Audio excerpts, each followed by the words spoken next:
So namaste, welcome to Satsang.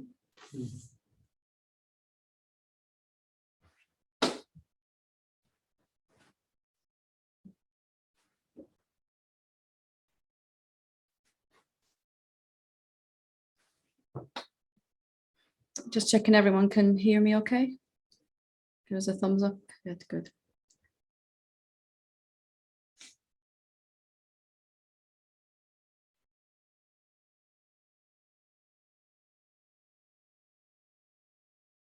So, as always, Satsang is for the direct experience of and then coming to live as the truth of our being, which is eternal and unblemished and complete always, and quite different from what we have thought ourselves to be. And one of the major things that we can do to speed our awakening, our seeing of what we already are and cannot ever not be, is to be willing to question whatever it is that's in our way, whatever thought is coming up, whichever way we see the world, whatever we're currently struggling with is showing us what thoughts we're holding on to. So I'm not sure how this is going to come out this morning, because at 5:30 this morning, I was having a cup of tea outside and it was getting daylight, and I was just feeling all gushing with love, you know, like I just wanted to tell you all how much I love you and how perfect you are, and how there never was anything wrong with you. And then an hour later, I'm at the gym and I'm really going for it. And I'm like, no, I'm gonna let my Zen teacher out. I'm gonna tell you how it is, you know, like really direct, as straight as I can.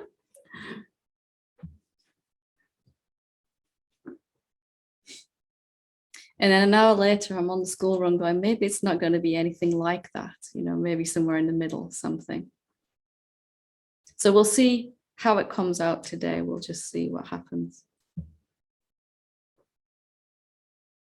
Because maybe wisdom is love, directness is love sometimes. Maybe love is not appearing in the way that we expect it to, you know.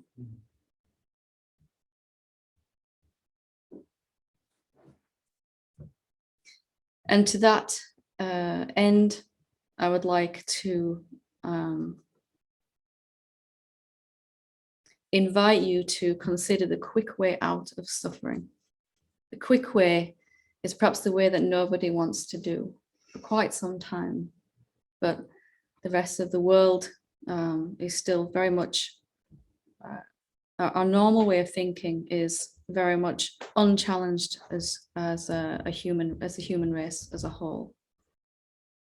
But you're here listening to this now because that's not working for you anymore.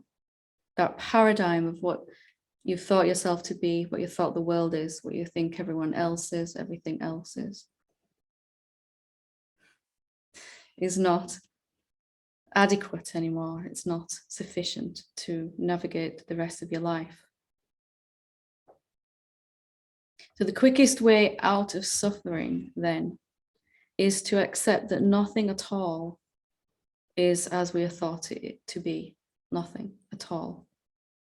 Not a single person, living or past, present, future. A single thing, most especially not yourself, and most especially not the self, is as we have thought it to be. And that no thought ever tells the absolute truth, ever, no matter how profound that thought may be. Thought may say, I am that, and everything is that. And there is nothing other than that. That being the infinite being. But it's still just a thought in one head, or said from one mouth in one location in the infinite vastness. And there's nothing wrong with thought in the relative world. You know, in the relative world, it helps to remember certain things, to use thought for things.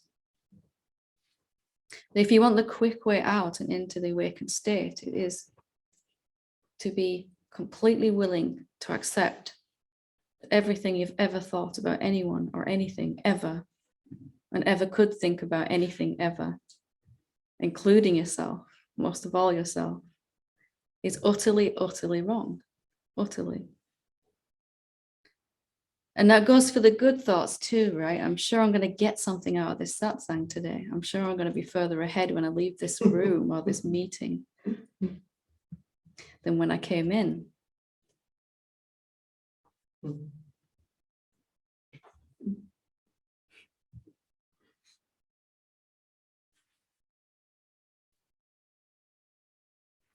And it seems too high a price to pay, doesn't it, at first, to discard all thoughts, even the good ones, even the really nice ones, like really getting awakened now. I'm really getting there. I'm really getting somewhere. Really dropping stuff.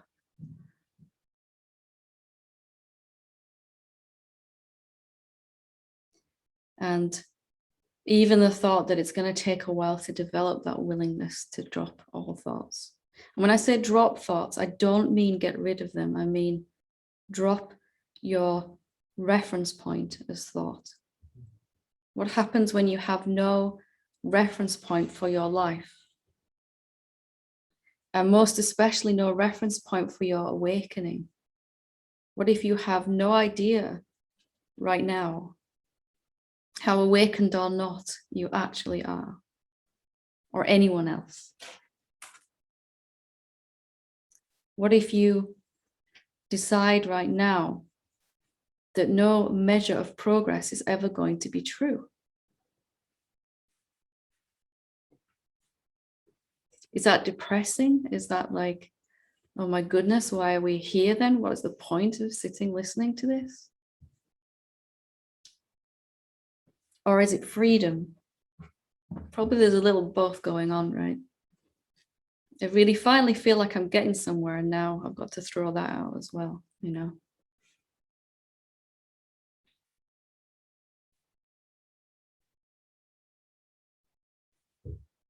But no thought and no experience and no emotion and no words of wisdom or anything that comes from one human being is ever going to convey the absolute reality of all that is. And your mind is never going to get a handle on reality, ever, ever. Although it'll keep trying for a very long time, probably. And that doesn't make our mind wrong. It just means that it's not a really good reference point for navigating your awakening, is it? Because if you notice, it's always trying to measure where you've got to based on where it thinks you are, where it thinks you should be based on where it thinks you are. Sometimes where it thinks you are will be a positive diagnosis, and the prognosis will be really good. Sometimes it will be negative and not so good. What if it's all wrong though? What if it's all wrong, completely wrong?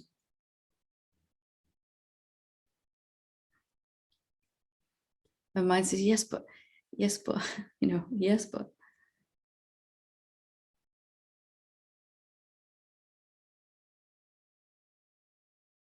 In the infinite being, the vastness that is reality, that is you, there's really no way to describe that, is there, actually? I mean, we try with all these words, and sometimes we get a good approximation that lends itself to a direct experience.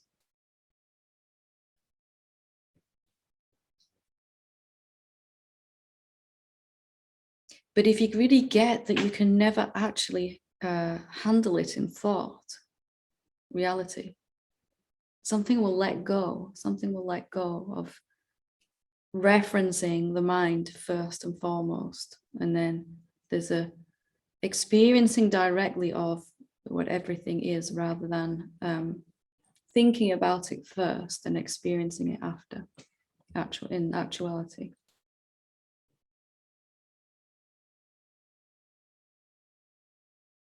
So how far do you think you've come?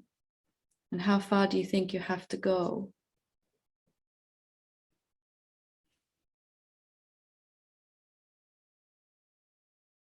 And what do you think you've got to give up before you're free? What else is there to see? What is thought telling you about your whole awakening journey? What do you think the difference is between me and you? And even if you think there's no difference, that's still untrue. And I'm just going to keep taking it all away today, I think. I think the Zen teacher's winning.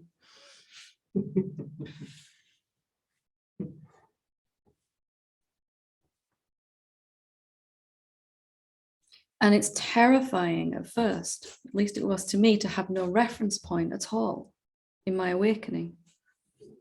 Like, why am I meditating then? Why am I even sat in Satsang? Why am I doing all of this? Why am I trying to get somewhere? Why am I releasing stuff? Why am I reading all these books? And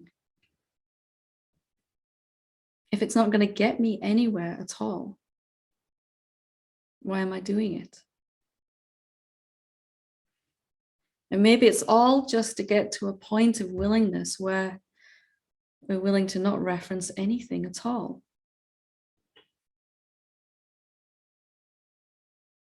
And that's not some magical time in the future, you know. At 8:42 p.m. tonight, in whichever time zone you're in, you'll suddenly be able to drop everything and, you know, let it go and not pick it up again.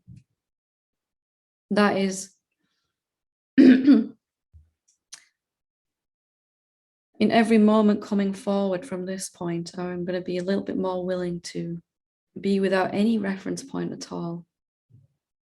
Not as someone without a reference point in the vastness. I'm going to just be that vastness that doesn't have any agenda, doesn't need to wake up even. It's not bound, and it's definitely not going to find freedom. You know, all the things we really like to think about.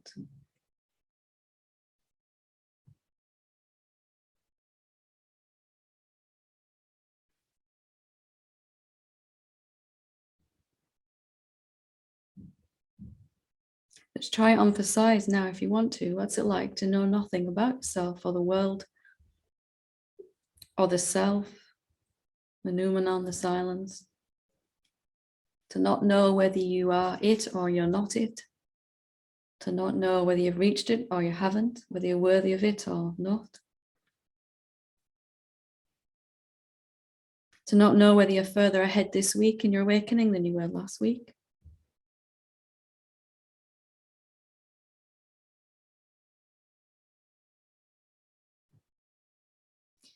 And again, it doesn't mean an empty head. It just means I'm not sure of anything. I'm not going to believe anything without checking it out first.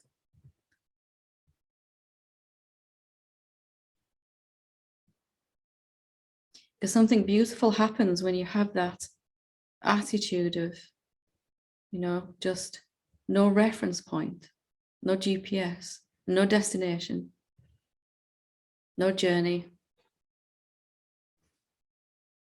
Definitely no arriving. Definitely no. And just more of what is now. What is now?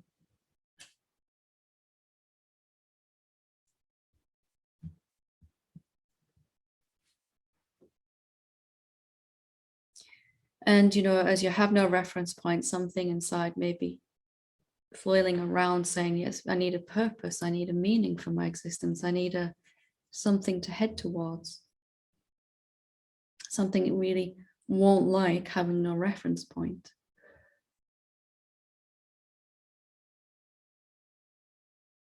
But something else, the self that you are, will also love it. Absolutely love it. And falling in love with it more and more.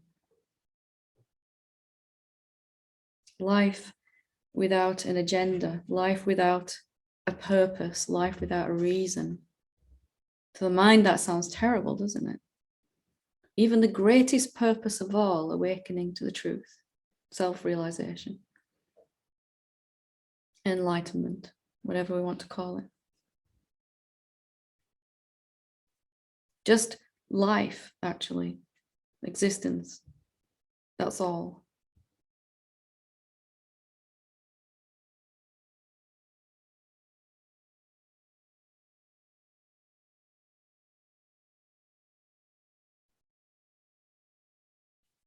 And if you're willing for a moment, just for a moment, even to have no reference point,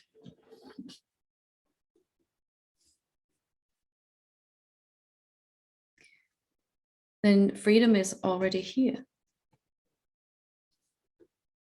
And again, we're not getting rid of anything. Our mind can say anything at all. And we're just letting it say anything at all. If we find ourselves listening to it, then we may need to question certain thoughts. But otherwise,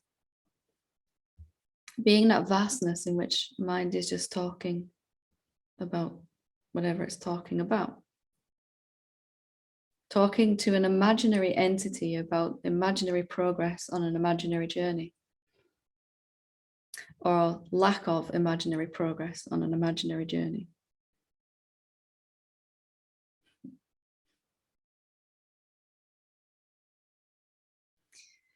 And as terrifying as that may be at first, it settles into a beautiful relaxation, a freedom, a relaxation,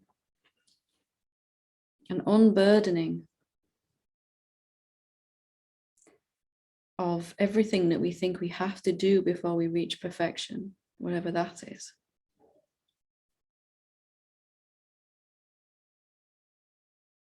Most of all, a deep, deep peace and a profound sense of love and enjoyment, laughter, wisdom, compassion, energy, well-being.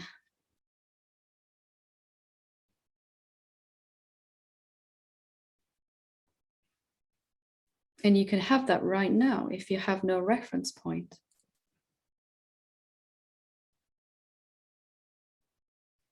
And from time to time, the mind is going to give you reference points that it's sure that you need to pay attention to. This is where you are, it will say, and this is where you need to be.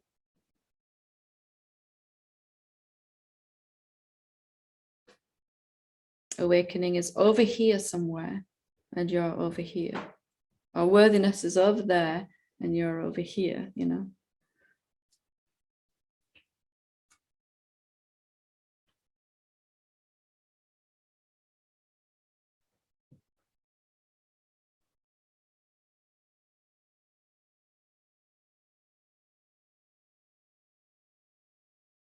And at any point, any human being can step out of that. Any point. And at every point, any human being can step out of it all. This self-made construction of a thought process, of a mind, with all the signposts and references of what we're supposed to be doing and where we're supposed to be going. And what else is left to clear out of our karma before we're free? You know, all that stuff. You know, this long road with all these signposts along saying, you know, this one, this one, this one, this one. At any point, you can just step off of that. In reality, you're probably going to step back on it a few times before you stay off it. But if you remember that you're already free, it helps, doesn't it? Already free, totally, utterly. Anything else is fiction, a total work of fiction. Absolutely.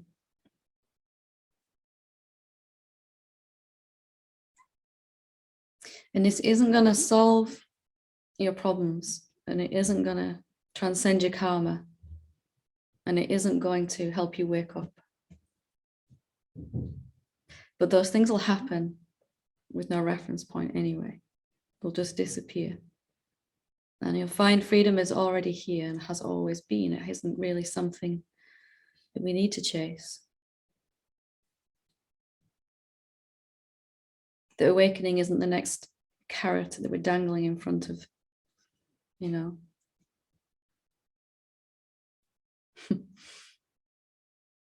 biggest carrot of all, this is the juicy prize. So what are you sure of, actually? And can you decide to be totally unsure? What is the cost of freedom? It is being unsure of anything, not being convinced of anything, especially the things we really want to be convinced of, that we're not there yet, that we're not good enough yet, that we're not free yet.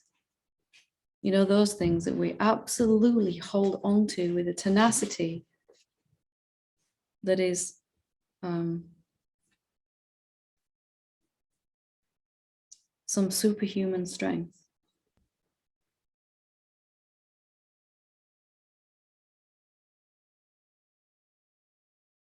And we're only holding on to those because we keep experiencing it as true. We're only experiencing it as true because we keep holding on to it.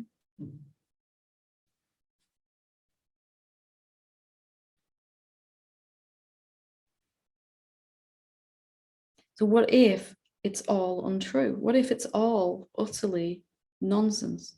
Everything your mind has ever said, ever, about you or anyone else. Is that some scary thing?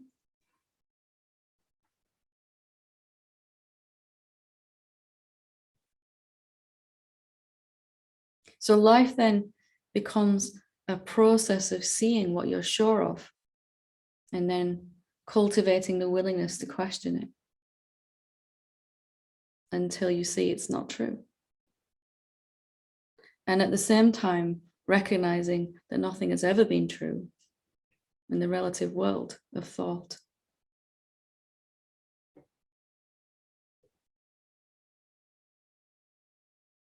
So even with a full head of thoughts, even with a full, the monkey mind thing it does, you can be free right now.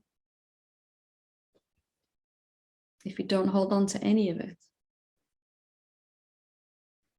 Just one thing I'm asking of you, that's all. Let's cultivate a willingness to not be sure of anything.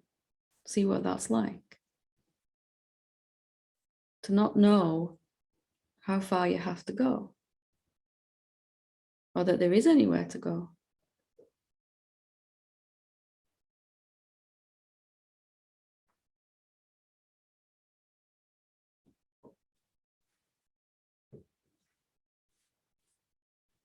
And at first that price that I'm asking of you seems impossible and certainly not appealing. But at a certain point, it's like, that's cheap. I'll do it 10 times over,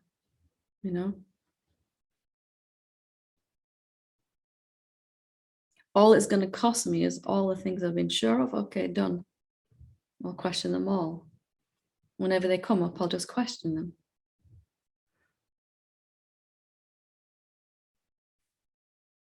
I'll recognize, I'll be more willing to remember that I'm having this experience because I'm holding on to this idea. And that the idea has never been true. It just seemed true because I kept experiencing it. For such a long time, I was convinced that I had to reach awakening, and therefore I experienced not being there yet and having to reach awakening. And then one day, this tiny little thought appeared, what if that's not true? Some thoughts are very useful.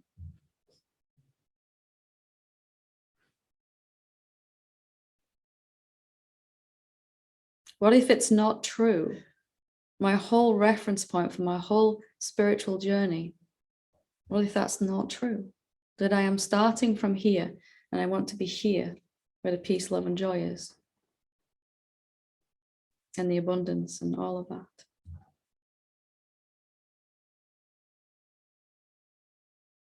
That's the thing I would most, that's the thing that gets me excited if you're willing to question that. Everything else is supported by that, right? All the human suffering is supported by that. That one idea.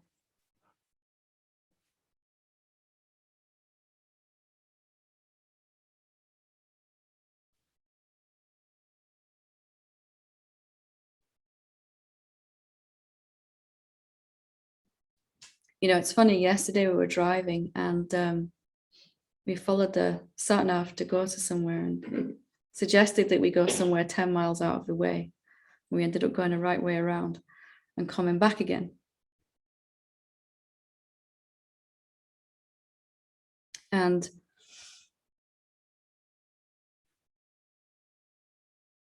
inside there was this inner instinct to turn it off and, you know, just try and find the way by myself. And of course, that would have been much quicker, but less fun, you know. And it's okay then if the journey, if your sat nav is giving you a nice journey, then and you're enjoying it, then fine. But if you're not enjoying that anymore, that kind of guidance, you know,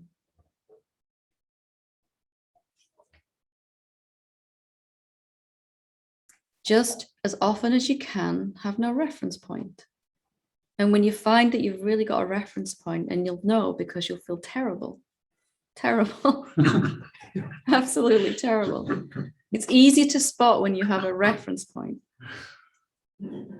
because you will feel bad. And it's easy to spot when you don't because you will feel free.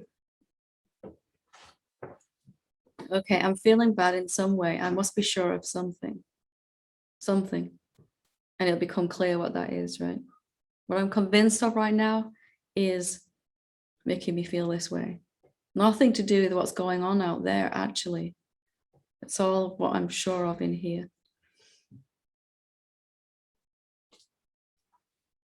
This is the shortest shortcut that I've found. It's really short, immediate. I'm doing really well today, aren't I?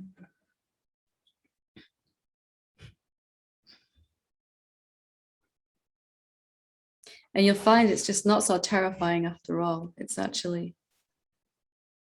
beautiful. That you can actually walk around like a 2-year-old, you know, in an adult's body, having no clue about anything. People say you're really wise then. It's really weird, you know. You don't know anything. You're not sure of anything at all. And you say something and people go, wow, that's really wise. That's deep. I don't know.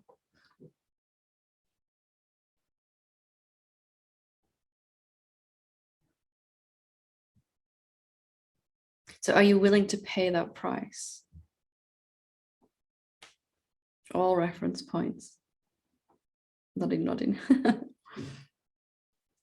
And really, honestly, we're all nodding, but something inside's going, no, absolutely not. And you don't have to get rid of that no. You don't have to get rid of that no. Something inside you will always be sure you need a reference point. And that's okay, isn't it? Yeah. It can stay thinking that way, your mind, you know, it's good at that.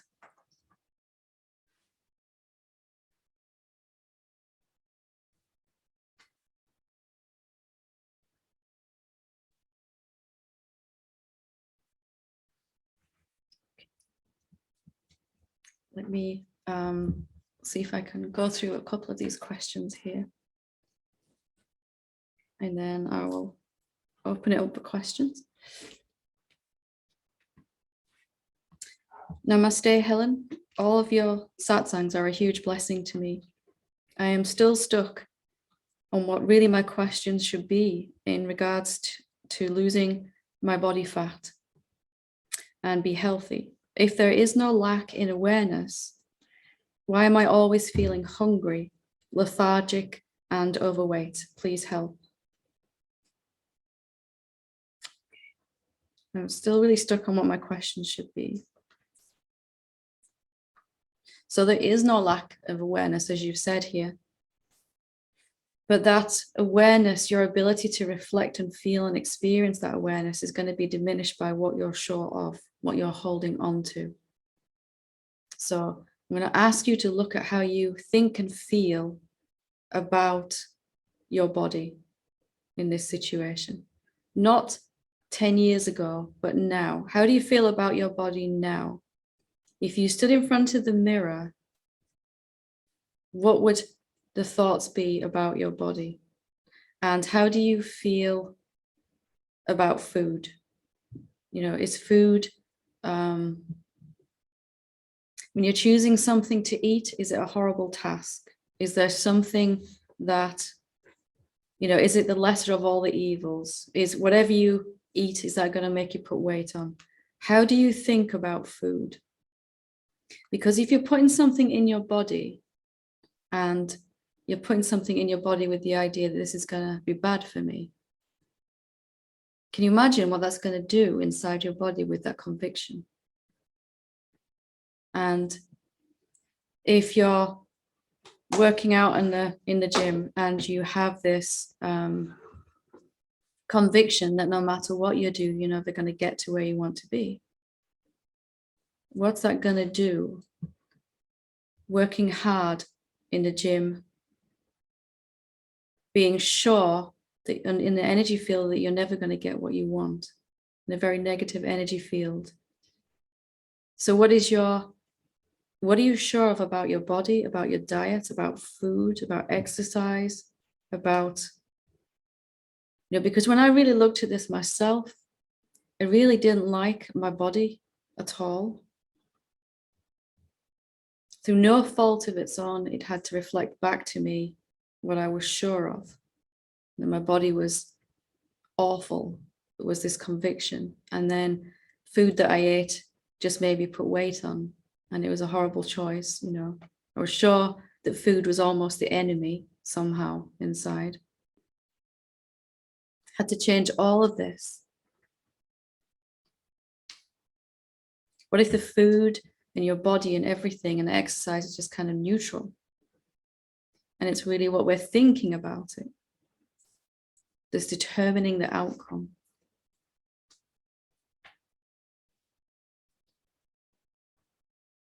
So have a look at those ideas. Honest look at how you think and feel about your body, the way you're eating, food in general, your attitude in that area will be quite revealing. And in recognizing that, coming to recognize that while we're believing these ideas, our body is going to experience diminished health and well-being. And while we're sure our body isn't how we want it to be, it's got to keep showing us that. Right now, it is how it is based on the thoughts we've been thinking. No other factor. Our food choices and everything else will change as we question our attitudes towards food and losing weight in general, having more health and vitality. And then that infinite abundance of awareness will begin to shine brighter as more love and compassion for the body, more understanding, more health, more vitality. It will also begin to appear as better food choices, a greater enjoyment of life and well-being. So have a look at those and see. I bet you'll be surprised at what you find out in that. Okay, I'll do one more. Hello, Helen. I am extremely grateful for all the pointings, guidance, and meditations that you put on YouTube. I'm going to keep the question as short and precise as I can. I have been doing regular meditations for the past 2 years and deeper meditations this past year. I also do mantra meditations like Gayatri. The last week or so, I've been having involuntary movements or kriyas in my body and head rotations. My hands start moving and healing my chakras. I burst into laughter and tears one after the other. And this lasts for 20 to 40 minutes. Today, my consciousness expanded and I saw blue light. Every time I sit in silence, my head starts swaying. I make sure to ground myself first. However, these movements start happening and I can't control them. I'm afraid that these movements might start happening any time of the day when I am out or with the kids, as I feel the energy gets activated when I pay attention to the body. I understand these bells and whistles might be transitory, but I'm not sure if this has anything to do with Kundalini invoking. These kriyas are definitely very comforting and healing. Should I take a break from meditation? I do my meditations in moderation, just an hour in the morning and 20 minutes in the evening. Could you please shed some light on this? Much love. Okay. So, experienced something very, very similar myself. And, you know, when it's happening in deep meditation, it's not so bad. But when it's happening in the supermarket, you know, it's a little interesting, isn't it? Or on the school run, you know. And the fastest way to come out of that is, or to come out of it happening at times when we'd rather it not occur, let's just say, is to maintain attention on that which is formless, by whichever way you recognize that, whether it's silence or stillness or the infinite awareness, or however you tune into and recognize your essential nature. If you bring attention back to that, no matter what is going on with the body or what it's doing, then it'll begin to balance out and you'll find that those will begin to eventually disappear. It is very normal that your body will want to move and do things, you know, yoga or stretching or something, walking or laughing and crying, as you said here. But the moment we begin to put any attention on that, you know, so mind kind of says, right, you know, I've got something to play with here now. Here's my latest, you know, toy, something to make a problem out of. And boy, did I experience this one. Yeah, I'm not laughing at you, I'm laughing at my, there was a point where I was afraid to even go in the school playground because, you know, spontaneous chanting and stuff would start occurring. And that was a little hard to explain, you know.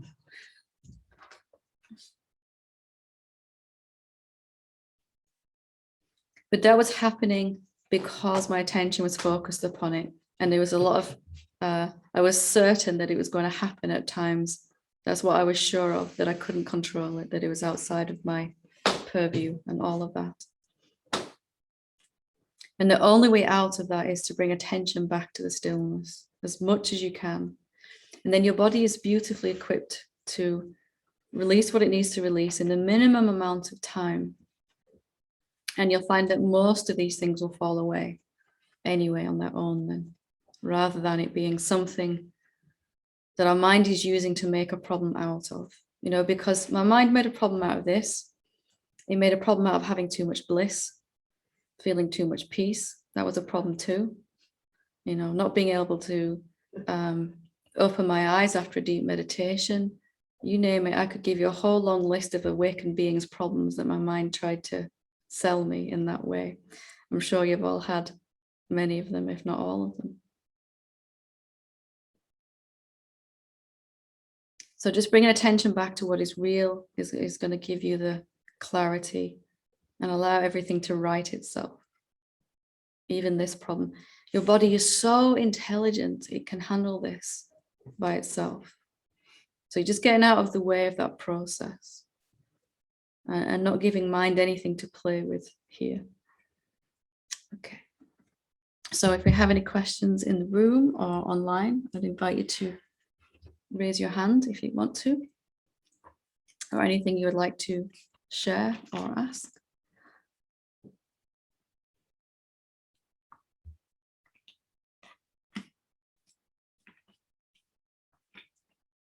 So we have this thing that happens where nobody wants to ask first, and then we end up running over. Yeah. Christian, is it? Whenever you're ready. Hey, Helen. Hi, how are you doing?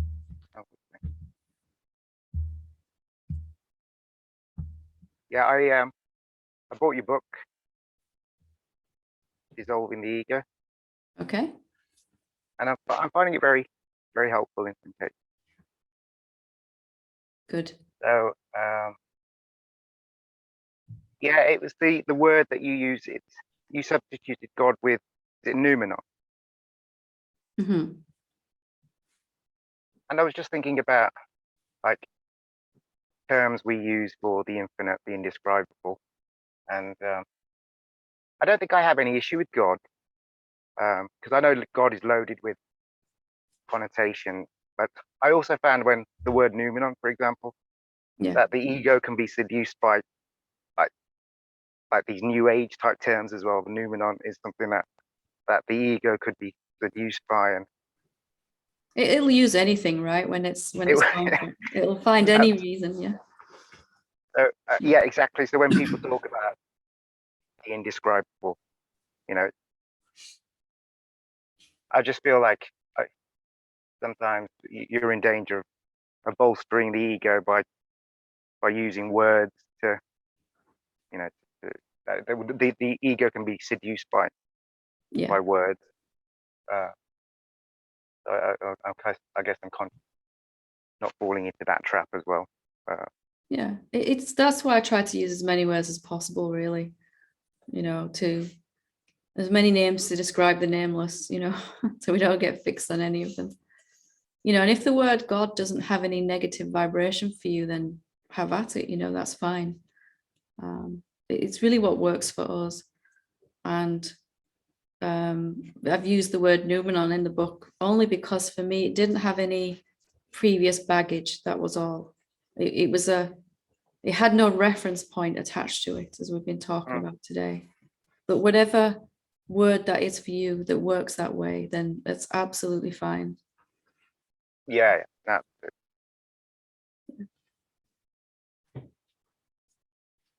Good. And hopefully, in the end, any word works the same. You know, it doesn't really matter. You know, we could also call it Christian, right? Weird but true. Yeah. So whatever dissolved you as opposed to bolstering the separate self. Yeah, and I just wanted to point out that the noumenon, my ego felt, oh, that, because I know it's a Kantian phrase, and my ego felt quite seduced by the term, but and I thought, you know, like I don't want to fall into the language trap of you know, using all these new age terms. Yeah. I think it's quite funny as well, because nobody can ever spell it, right? Nobody can spell the word noumenon ever, at least for 6 months, and sometimes not even then, you know. But it really doesn't matter, you know. The point of what you're saying is you know, if you notice something getting attached to a word like that, you can just notice that and opt out of it, can't you? Yeah. Wonderful. But the book are proving to be very helpful. Thank you. Good. Just keep going, and noticing those reference points that were attached to, you can just drop them then. Yeah. Lovely. Thank you. Good to talk to you. Thank you. Was that a hand? I think it was. Yeah. I wasn't sure you'd seen it. You have to speak slower today because I'll need to translate for the Americans. Okay. The Yorkshire is, no, I'm joking. I do sometimes. Maybe. I do so fast sometimes. It's not so much the speed, it's the Yorkshire. I don't know, I've had a haircut. I think the back of a square neck.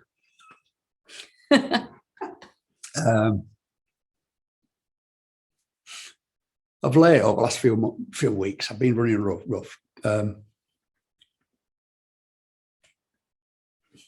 And I do what I need to do. I think I do what I need to do. Meditate, I contemplate, I self-inquire. I find it very, very difficult. It's a real effort now to watch satsangs or to watch anything that you're doing. I don't think it's it might be perfect. And yet you turned up here today. It was funny that, because I was thinking, shall I go? And as I'm thinking, shoes are going, and I realise it. Where are you going? I got people like that. It's really irritating when you really don't want to listen to another satsang and you find your body actually just doing it anyway. Because I've done it with the odd times I've gone so far and think, well, is this it then now? You know what I mean? And then I don't know. Have I come to that point? And now it's down to me, if you like, or not. They're not me. Just find your own way, type of thing. I think about that. All these sort of things go, and I end up here, like you said.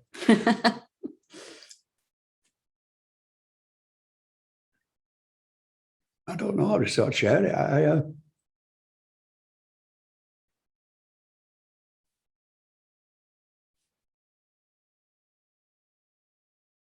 You shared a lot about today, what you think and what is happening. Two totally different things. Mm-hmm. What you think about reality and reality are not the same. And never are. And never are. Mm. But it's very difficult not to believe what's going on in here, and when it's coming at, like you say, the tsunami-wise, and it's persistent. And I'm trying to find some sort of way out of it, even through meditation. I'm trying to find a way out of this thing, whatever this thing is. And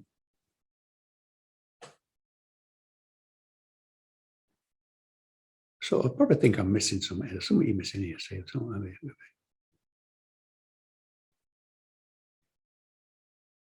And then, like I said before, then I could, another time I can be sort of shouting from the rooftops. This is the way, it's a strange current, but it's getting more and more steadily settling into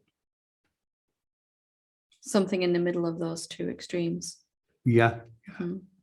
And I want the high. I don't want the low. I'm just exactly there. That vantage point you were talking about. If you take that middle road, you get the high as an optional extra. You get the low as an option actually too. No. Yes. I'll go. The highs and the lows are showing us what we're sure of. So you said something just then that you're utterly convinced of. You said, I'm paraphrasing, so correct me before you tell me off. Something like, when I'm in that thing going on, it's really difficult not to believe thoughts. Something like that, yeah. And I understand that feels true. I get that. I've been right there. But what if it's not true, actually? Because the lowest reference point, we believe, is going to determine how low we go in our day-to-day experience in terms of feeling awful. And the highs then is going to determine, whatever we're thinking at that point. Oh, I'm out of that place now. Maybe it's gone for good. Maybe it'll never come back. And maybe this is the time. Yeah, maybe this is the time that I won't go back to that other place. So there's two sets of there's two reference points that are really being held on to with conviction. The lowest one being that when I'm in that place, I absolutely cannot do anything about it, cannot stop believing these thoughts. I'm duty bound to just experience them, because that has been your experience over and over and over. What if that's been your experience over and over and over because of this conviction in this thought, that there's nothing you can do in that moment? So letting go of both of these reference points, you'll experience this equanimity and peace of a stable peace. And the optional extras will begin to come in also. The feeling really, really good, and the love and all the stuff that comes with that. the things that we're sure of, that we really will not question, are because we've been experiencing them for so long. When we get stuck in that over and over again. What if even the very first time you believed a thought, you did have a choice about it, but the idea was that you don't? And since then, that idea has prevailed. When mind does its thing, there's nothing I can do about it. When it's in that place, when it's doing its thing, there's nothing I can do about it. So imagine now if you are not actually a someone, but the infinite being, as you've looked at many times, with infinite power. What happens if that infinite power believes that thought, that there is nothing you can do about it? And you're going to have to really experience that as really real and true. Yeah. And then in a moment, something lets go of that thought and the experience changes to something much better. You flip to the other side of the duality. I'm feeling really good now. That's all gone. I'm out of that place. And I can't remember why I ever felt so bad down there. And I'm sure it's never going to happen again. And, and you enjoy the highs while it's there. Basically, that's it. That's what I'm doing. Yeah. Yeah. I do try and question this stuff. I think I'm doing that. I think I'm doing all I should be. That's why I get frustrated and disheartened, because I'm thinking I'm doing all these things. Here we are again. Here we are again. That's how Can you hear how convinced you are in what you're saying right now? Here I am again. Can you hear it? Yeah, because I'm here. Sorry, that's how I feel. I get that. I totally get that. I'm not criticizing at all. I'm just trying to point out what your current reference points are. Yeah, when you were talking, I'm thinking that. Yeah. Here I am again. Why is this happening again? What can I do about this? Why isn't this working? Question it. What can I do about this? Why isn't this working, what I'm doing? Yeah. What if those were the only thoughts that you had to question? Everything, you stop questioning anything else except those things that you've just said. We're recording it, don't worry, so you can watch it back. I watch this, folks. I'm on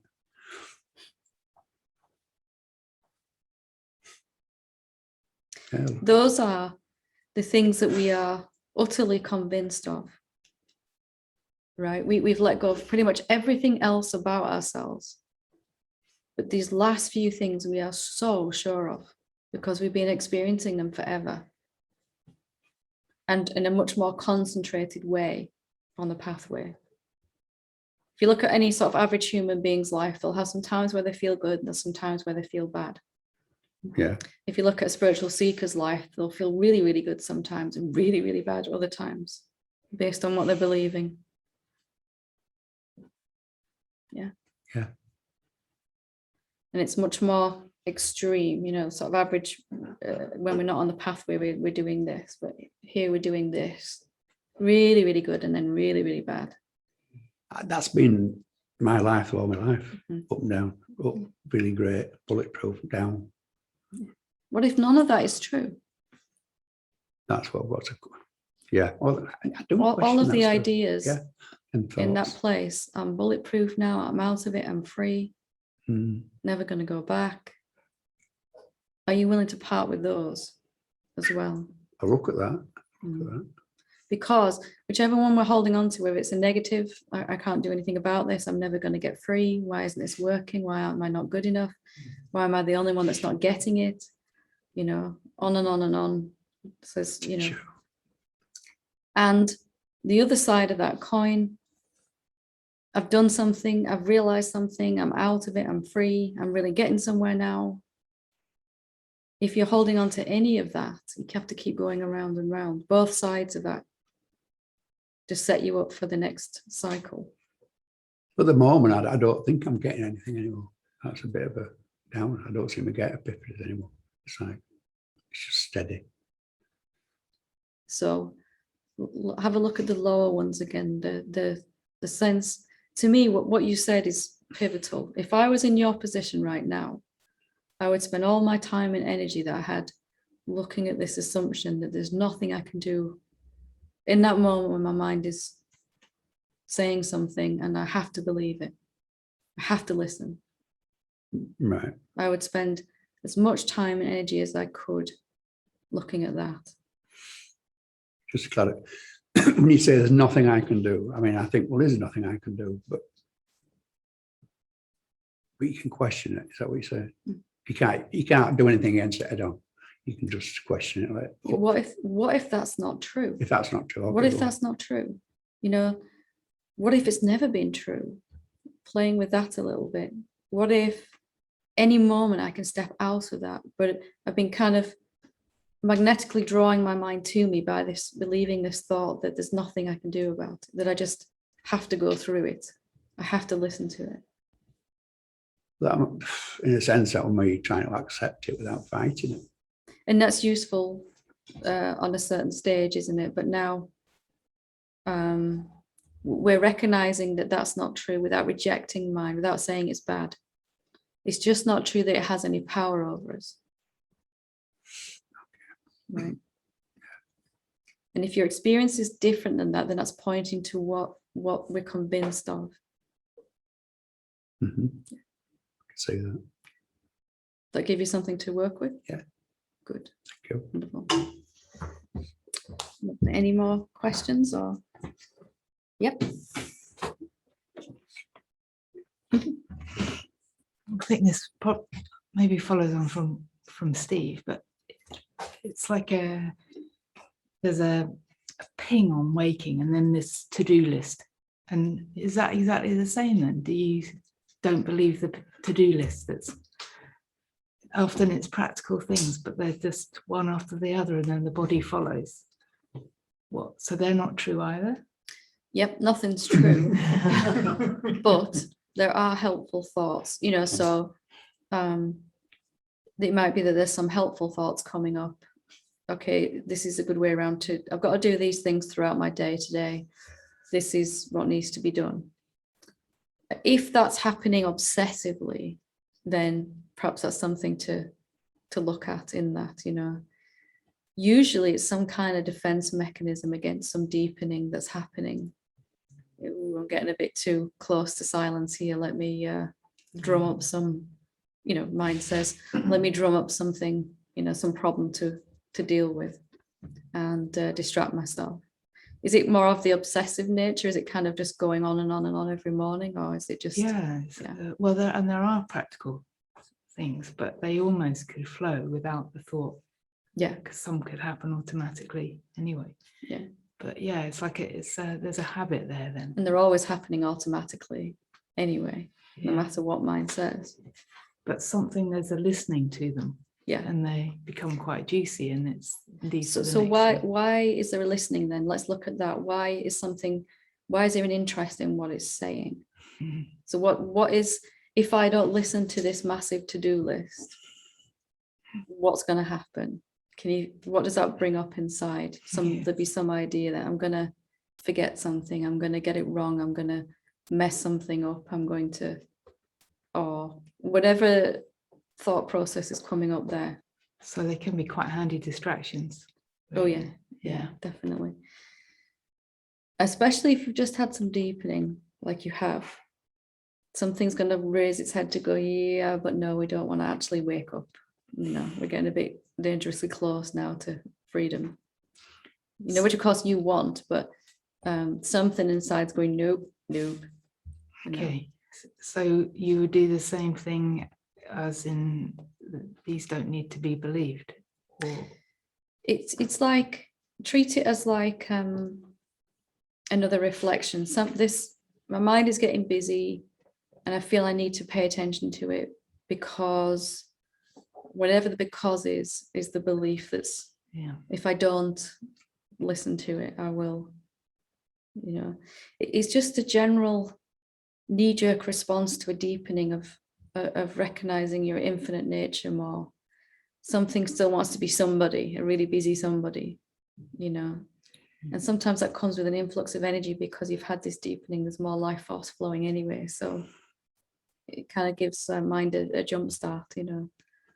Just noticing what the because is. If I don't listen to these thoughts, what comes after that sentence in your head, and there'll be the thing to investigate.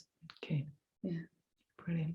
It's quite normal, but you know, it's my mind is looking for any reason to hang on right now.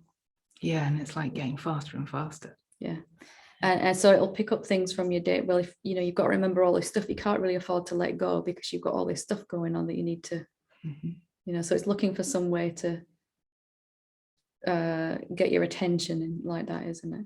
Yeah, filling space. And if I'm believing that I've got to listen to these thoughts because if I don't, I'm going to screw something up, then you'll have no option seemingly in that moment but to listen to them. It's a sneaky one, isn't it? Yeah. That helps. Great. Thank you very much. Lovely. Okay, we've got time for one or two more. If anybody wants to, yep.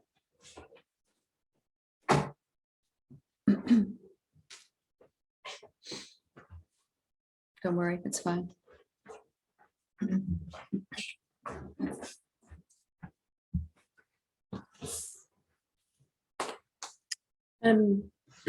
Just listening to what others are saying, I'm experiencing a lot of joy. Could just cry with joy at the moment, and everything in my life is pretty damn good, to be honest. And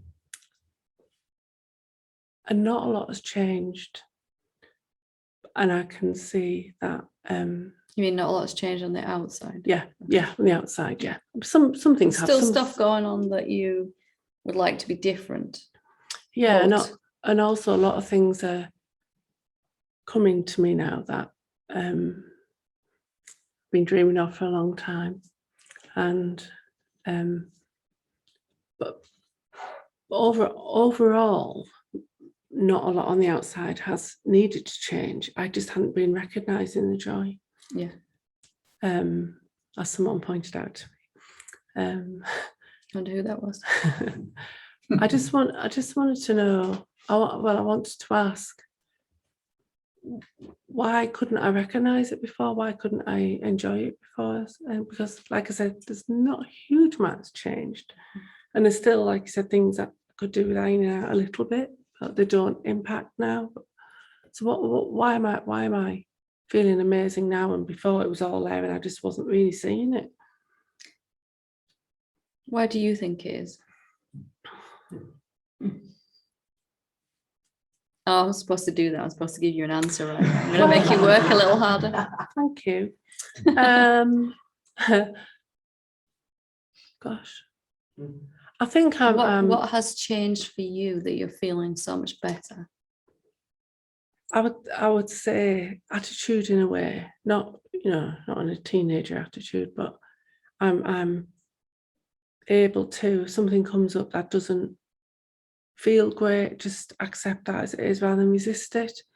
So I would say I'm pushing things away less and holding on to things less as well. I would say there's probably something really obvious that I'm not thinking about. I think you've pretty much nailed it right there. If you're not resisting what is, it starts to change into what you would like it to be. Pretty damn good, really, And as you see that, wow, this is really starting to work, you get even more excited about being with what is.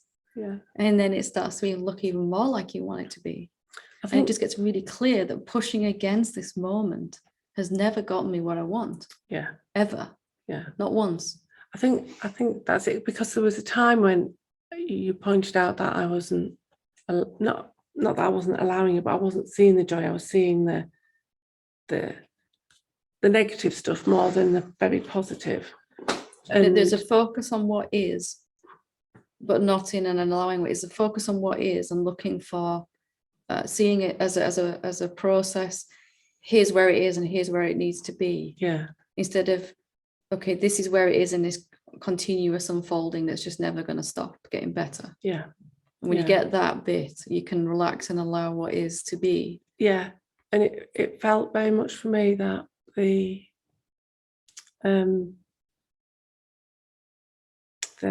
stuff that I didn't want, or that I felt negative about, that felt the linchpin, really. I was looking to trying to allow the joy, and I was really trying to allow the joy. You were working And that- really yeah. hard to feel joyful. Yeah, and it Yeah. was hard work. Didn't and work so well, No. But when it was more the other, it was when I started to just accept what is this showing me, or you know, you know more than most. I've had quite a big thing going on, and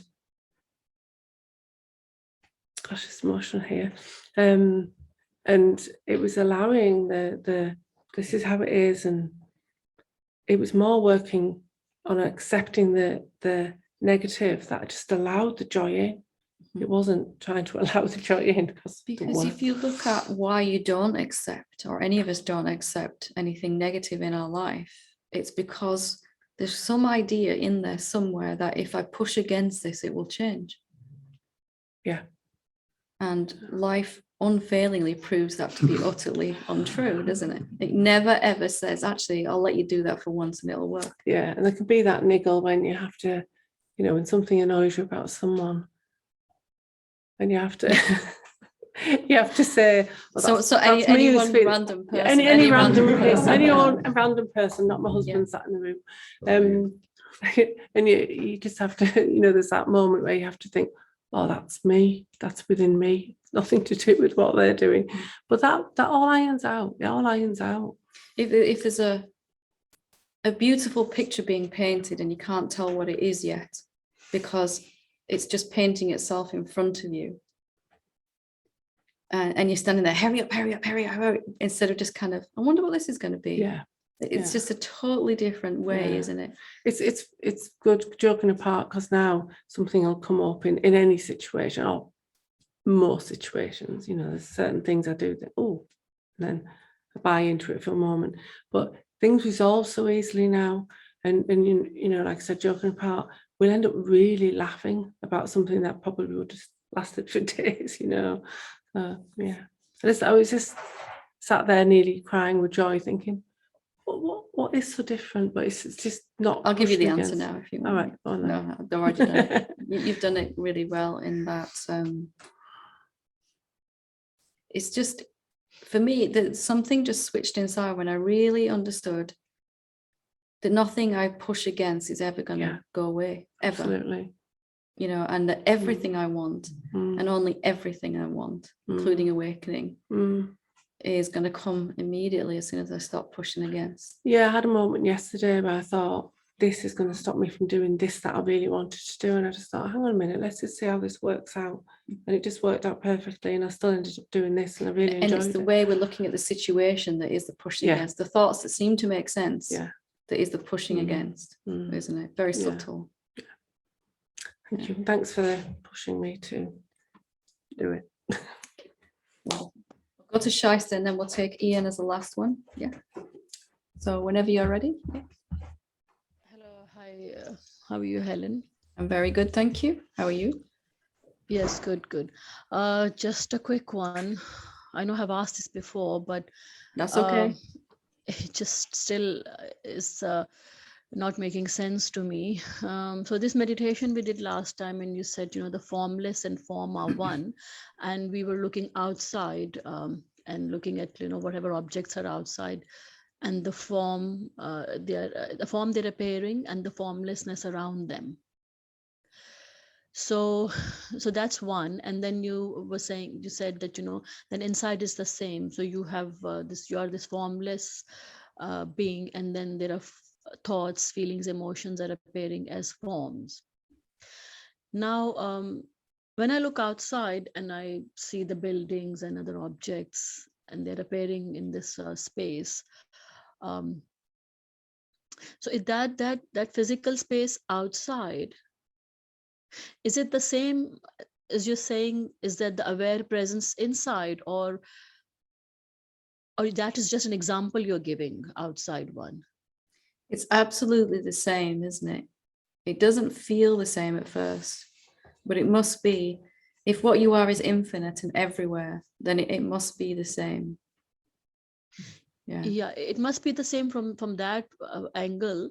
But like Muji used to say that, you know, the last thing he said to me, he said, you are space, and if you are perceiving the space outside, what you are must be subtler than this space. which implies that, I am not different, but the space outside is not what I am, in the sense, I don't know. It's just a little twist here of what we mean by subtler, what he means by subtler.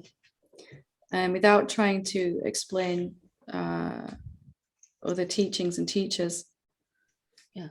Subtler in this sense, meaning not one or the other. So not form or formless, but something that encompasses both of those. If we took both of those words away, form and formless, there's no reference point then, is there? Yes. So I am the space. I'm also all of the objects, and I'm also none of that, because those are labels, space and object. Those are concepts, aren't they? Yes. You're saying yes, but there's a little, do you Yeah. need a little? I'm not sure, in a way that It's okay. I Just think to ask again. I think in my mind, so that the quote they say that so above as below, in a way that I feel that this world is see, this is a big thing, in a way, in my understanding. Mhm. That this world, outside world, I feel that I must be something like different is one way of saying is, and or like subtler, or before or prior to know this, or am I just lost too much in concept, and I should throw everything away and just be, really? Can you throw everything away? Can you do that in this moment? Can you forget about form and formless in this moment? If not, that's okay. We'll go around another way, but just let's try that one first. So let's imagine you'd never learned those words, right? You'd never learned those words at all. You didn't know that this was a form and that this is formlessness. You didn't really have any vocabulary to kind of describe those two. Then would you still have this question that's coming up now? See, right now it's still there, because I have been meditating and I've been trying to sort of sort it out for the past 2-3 days. Ever since I've listened to your meditation again, I'm to this at the moment I can't. But if I sit in meditation and sort of forget about it and just because my easier doorway is aware presence. Presence, yeah. Yeah. So aware and present. So I am aware and present. So when these two words resonate. But this will come back. I can feel that this will come back if I don't clarify that I need to sit with it, and perhaps something or easier ways to ask you. So let's go in another way then. How big is the presence? When you're in meditation and you're noticing the presence or the awareness, how big is it? How big is that presence? Does it have any edges? No. So if it doesn't have any edges and it is here, how far does it go in all directions from your body? Where would it stop?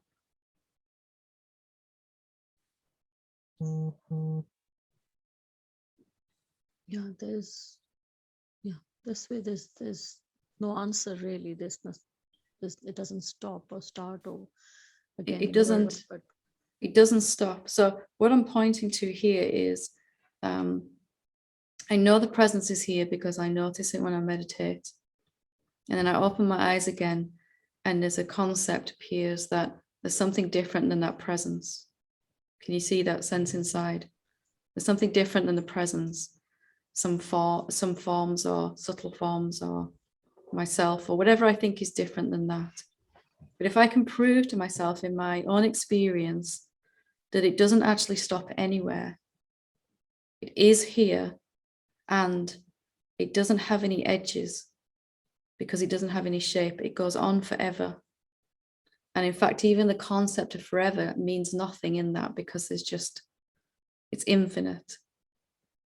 So as you work on proving that to yourself each time by doing what we just did, how far does it reach? Where does it go? Where is the boundary of it? Is there such a thing? It becomes clearer and clearer that when I open my eyes, anything I see or experience must be this presence looking like something else. And then Yes. presence and forms, there just seem to be labels for the same thing appearing two different ways. That Yes, gets that is clearer. understood. But I guess let me ask this question another way, Okay. which is so the space outside, is this also an object for now? Like how should I say, like so Okay. this outside space and the planets and the stars and whatever else appears in it, is this So the space in itself the is an out- object? The outside space, Yeah. you tell me, is it an object? Have a look at the outside space with your eyes open wherever you're sitting. You tell me, is it an object? Does it actually, the space here next to my hand, does it actually end where my hand starts? That's the idea, isn't it? Because if it does, if it stops here next to my hand starts, and my hand is different to the space, then that space is an object, isn't it? But if it doesn't stop, then it's not actually an object, and this really isn't a hand, actually. So Yes. is that space, does it have any edges? Have a look at that.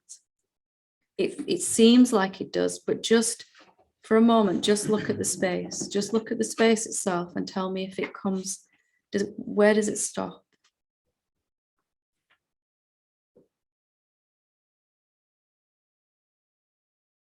I'm loving Yeah. this conversation, by the way. I'm really loving this So conversation. because it's just as like, you know, for the past many months it comes and goes, and I asked you before, but it just doesn't make sense. I need to still again sit with it, listen to you again.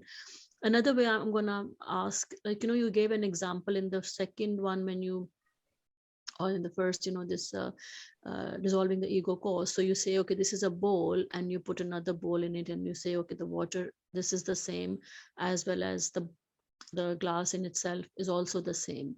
So when you give that example, do you, so in a much bigger picture, in all, yes, we all are same, the space and all that is, again, it's one. So that is quite clear. But from the worldly point of view, I should say, and all, I still sort of is not, I'm not getting in a way. So when you put a bowl and all, you say, okay, so is that bowl,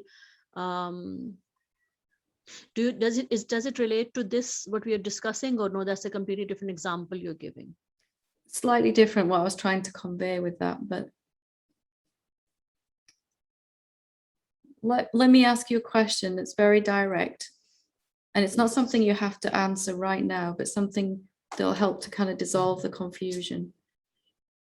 Are there actually any objects, really?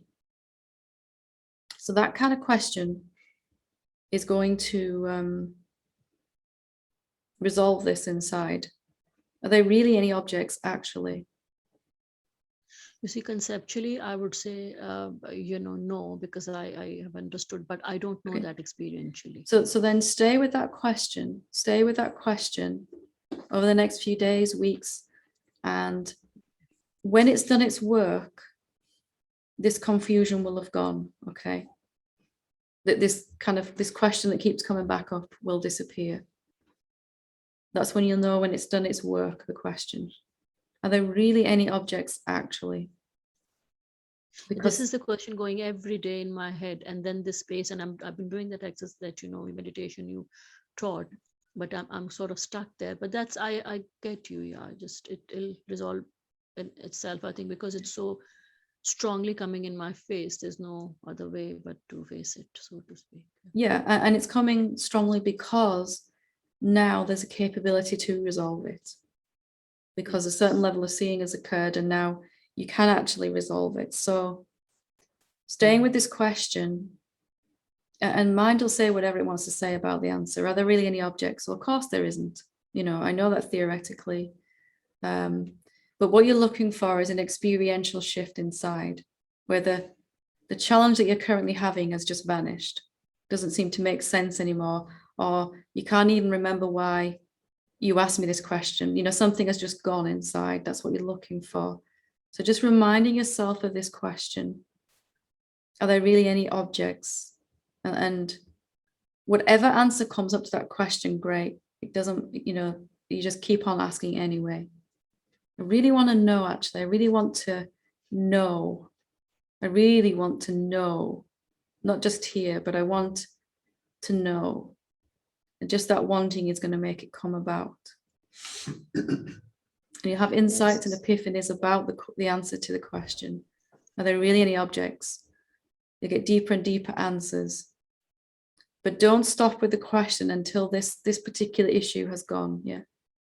No, there's no stopping now, because it's, you know, I'm just the previous I caller appreciate was that. I talking. understand that. And I know, It's I so know you. beautiful, you know. But, It's just, but I have just so comfortable in myself that I'm not running away. And this is such a blessing and a joy and a gift that I'm not running away from I don't mean to from this moment. imply that you will drop the question. I'm because I know you won't. What I'm meaning there is, this is perhaps the most important question you'll ever ask, and therefore Yes. something is going to come along. You know, something is going to come along to try to take your attention away. You know, maybe something in the outside world or something. You know, and some nice epiphany, some huge revelation about this question. Oh yeah. And something goes, right, we've done that now, but I want you to stay with it no matter what you see out of this question. I want you to, and everyone can do this, not just you. Anyone that likes this idea of this question can stay with this question until there's just peace all the time. And there's nothing left inside going, yes, but, you know, there's nothing wrong with the yes, but it's annoying you now, isn't it? You don't really like it anymore. Yeah. Yeah. Thank you very much. Thanks a lot. Very welcome. Well done for asking and asking and asking, because these things need to be asked again and again. Yeah. Wonderful. Thank you so much. Honestly, just gratitude for you and love. Thank So you. much gratitude. Bye. Bye. Okay, Ian, last but not least.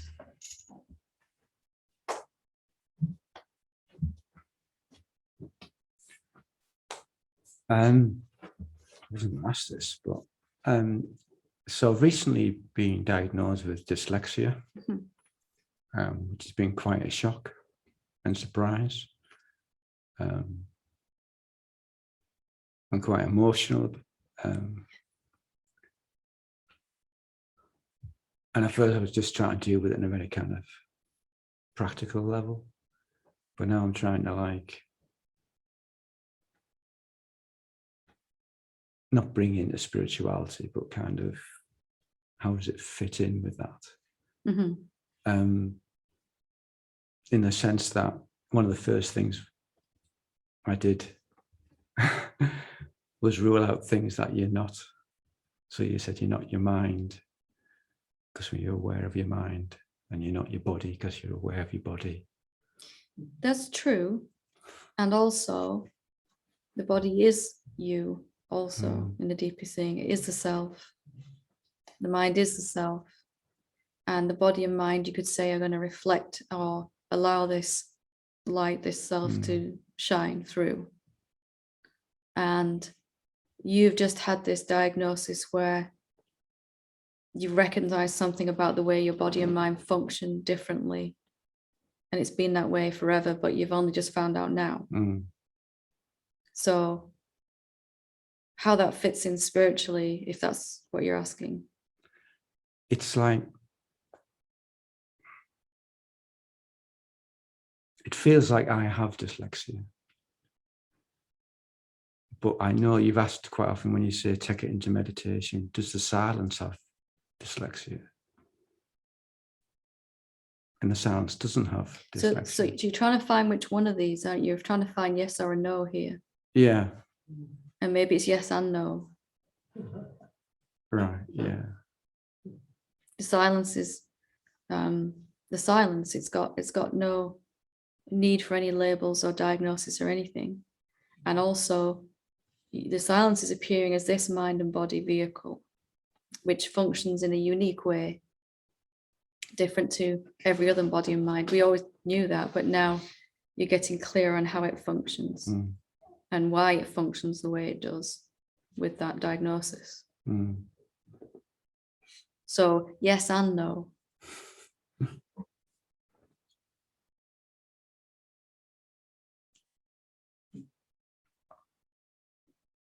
Take your time. Yeah, just had to kind of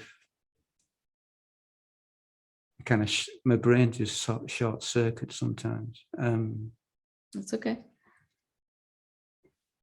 The infinite silence is the infinite silence, but it likes to also make these shapes, doesn't it? Play with these forms, as these forms. And in that, it's going to be unique, whichever way it shows up. So even if I ask that question, does the silence have dyslexia? What answer are you going to accept? Does the silence have dyslexia? The spiritual part of you says no. The human being says yes. Yeah. And which one or both? All of the above, option C. And it doesn't really matter either way, does it? Or does it? Ultimately, no, but yes, also, doesn't it? I'm not gonna, make us. It's not gonna be one of those questions you ask me where you walk away feeling really good. I guess there's this idea that you could somehow get cured of it somehow. But I know that you don't get cured of dyslexia.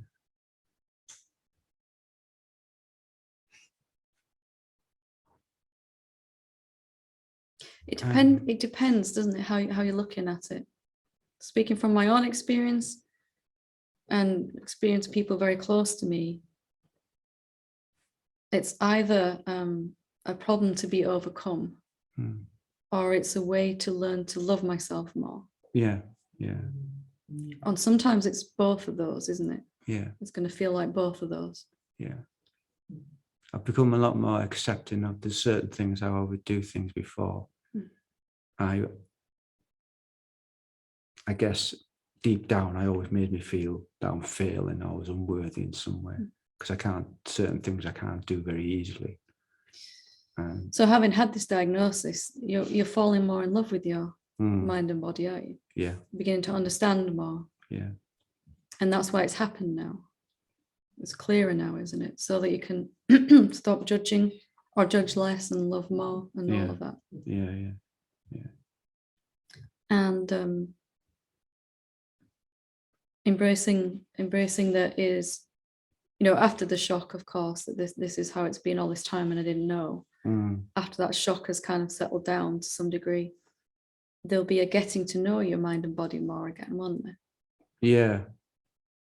There's a curiosity about it, learning how to do things.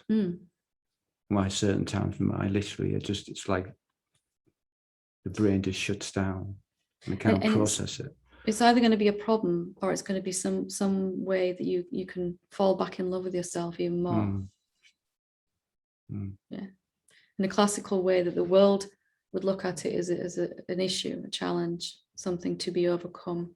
And there is some aspect to that as well. Some of the ways it has inhibited you might want to challenge. Yeah. But what if it is also something that's coming to really keep your focus on the mind and body for a little while you really sort of rediscover them? There might have been some avoidance of looking at them because it just wasn't working very well in certain areas,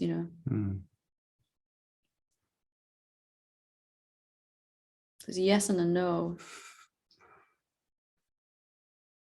And in the yes, I do, or the correct term I think is I am, not I have it, I am. I think I might have that backwards, but there's going to be a discovery and an unfolding. And on another level, there's nothing happening at all. Both of those are equally valid, aren't they? Yeah. And the self doesn't see that they're different. It doesn't see that there's two, really. It doesn't see any difference in it's showing up as a human being and all that means for you. And it's also utterly perfect. Also. Yeah. You're only going to struggle if you're looking for one or the other. Yeah. Okay. I get that. Okay. And I'm not the body, I'm not the mind. You know, that's helpful up until a point, isn't it? And then it has to go back the other way. Well, I am this too. Yeah, it's everything, isn't it? Okay. Thank you. Okay, lovely. We'll leave it there for today. Thank you.